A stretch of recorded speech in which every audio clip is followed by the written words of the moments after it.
নমস্কার বন্ধুরা, তোমরা সকলে কেমন আছো? আশা করি রাধা মাধবের কৃপায় তোমরা সকলেই ভালো আছো, সুস্থ আছো। তো দেখো, আজকে সকাল থেকেই ব্লগটা স্টার্ট করছি। সকালবেলায় একটু গরম গরম আদা দিয়ে করে নিলাম র চা, আর বিস্কুট নিয়ে নিলাম। এখন একটু চাটা খাবো, তারপরে সমস্ত কাজকর্ম করব। তাহলে তোমরা সকলে আমার সাথে থাকো। চলে এলাম সকালের টিফিনে। সকালবেলায় দেখো রুটি করে নিচ্ছি, ওর বাবা খাবে দুধ রুটি। এদিকে দুধ জাল বসিয়ে দিয়েছি, দুধ রুটি দিয়ে দেবো। আর মেয়েরা খাবে বললো দুধ কমপ্লেক্স। তাহলে পরে আর তরকারির ঝামেলা নেই কিছু, দুধ জাল দিয়ে দিয়ে আর এদিকে রুটি করে নিই, তাহলেই হয়ে যাবে টিফিন, আজকে সকালের টিফিন। তারপরে দেখি কি বাজার নিয়ে আসে, বাজার নিয়ে আসলে আবার বাজার বুঝে আবার সেই রান্না বান্না আবার শুরু করতে হবে। সকাল সকাল আগে টিফিনটা করে নিই।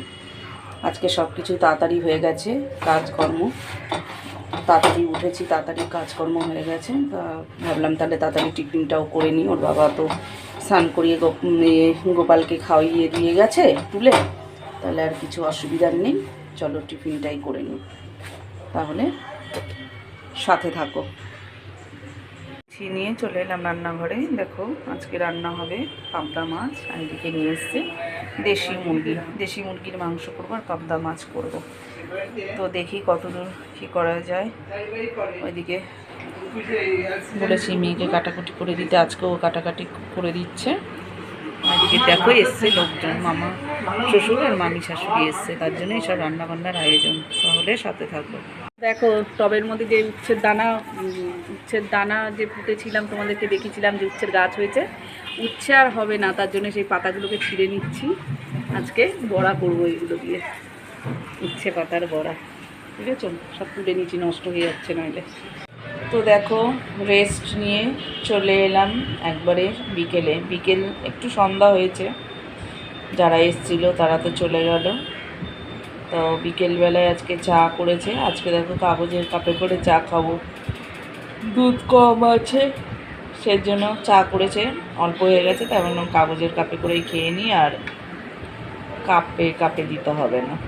তা তিনজনে বসে গেলাম চা খেতে। এই যে আর একজন কি করছে, এই পোকো বেড়া বেড়া ওখান থেকে। এই ভেতরে ঢুকে রয়েছে, ডাইনিংয়ের নিচে চলে গেছে। সারা দুপুর একটু ঘুমাতে দেয়নি, সারা দুপুর একটু ঘুমাতে পারলাম না। সারা দুপুর খচর মচর করে জিনিসপত্র টেনে টুনে এখানে ওখান থেকে বার করছে।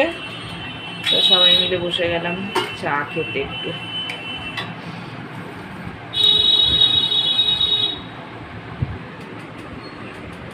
পোকো বেড়া বেড়া, এই বের কর ওকে, বের কর, বেড়া। সারা ঘর ঘুরে বেড়াচ্ছে আর জিনিসপত্র টেনে টেনে বেড়াচ্ছে। একটু ঘুমায়নি ও, আর আমাদেরকেও ঘুমাতে দেয়নি। ঘর এদিকে, বদমাইশ ছোড়া, তোকে দেখায়। কোন দিকে চলে গেল আবার, চেয়ারের তলায় ঢুকে গেছে। দেখো এইসব করে বেড়াচ্ছে। তাহলে চাটা খাওয়া যাক। দেখো নিচে এসছি অনেকক্ষণ, সেই সন্ধ্যাবেলায় এসছি, এসে এতক্ষণ বসেছিলাম। তার মধ্যে 2-3 বার আবার ঘরে যাওয়া হয়ে গেছে। ছোটো মেয়েকে পড়াতে এসছে স্যার, তাকে গিয়ে চা করে দিয়ে আসলাম, দিয়ে আবার নিচে আসলাম। আবার নিচে এসে একটু বসলাম, বসে আবার ওপরে গেলাম, গিয়ে স্যারকে একটু টিফিন দিলাম, দিয়ে তারপরে আবার নিচে চলে আসলাম। টিফিনে নিয়ে আসলাম দেখো একটু আম কেটে নিয়ে আসলাম, যেটা এখানে বসে বসে মেয়ে আর আমি খাবো। সকালবেলা আম নিয়ে এসছে, ওরা খেয়েছে, আমরা কেউ খাইনি। তাও ভাবলাম দোকানে বসে আছি, তাহলে আমটা কেটে নিয়ে আসি, দোকানে বসে বসে একটু খাই আর তোমাদের সাথে একটু কথা বলি।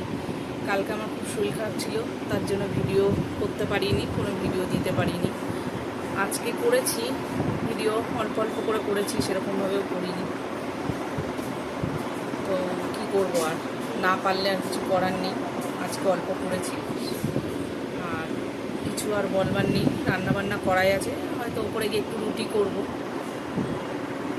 তা আজকের ভিডিওটা আমি এখানেই শেষ করব। আবার কালকে তোমাদের সাথে দেখা হবে, কথা হবে। তোমরা সবাই ভালো থেকো, সুস্থ থেকো। আর তোমরা আমার ভিডিওটাকে ভালো লাগে যদি একটা লাইক দিয়ে দিও, এটাই বলবো। শুভরাত্রি, সবাই ভালো থেকো।